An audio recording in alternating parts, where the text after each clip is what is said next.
भारतीय संगीत के सभी दर्शकों को मेरा प्यार भरा नमस्कार। आज मैं कुछ ऐसे दोहे आपके सामने प्रस्तुत करने जा रहा हूँ जो बहुत ही इम्पोर्टेंट होते हैं हमारी लाइफ में, हमारी जिंदगी में। मैं भी आज मेरे जन्म दिवस के उपलक्ष्य में इन दोहे को पालन करने के लिए प्रतिबद्ध रहूँगा।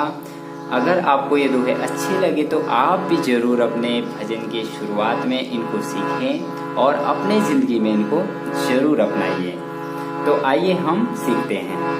कष्टों में मुस्कुराना सीखूं, दुष्कर्मों से सदा डरूं, वर्तमान में जीना सीखूं, देकर प्रभु का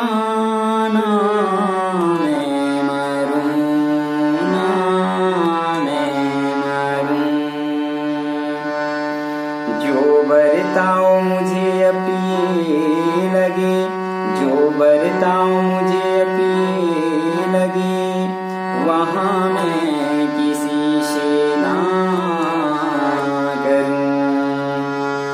छोटों को दे प्रेम सदा, बड़ों से सदा आदर पूर्वक बात करूं, योगा अभ्यास करूं हर दिन, अच्छी से हद प्राप्त करूं, योग ध्यान के आलम्बन से सब रोगों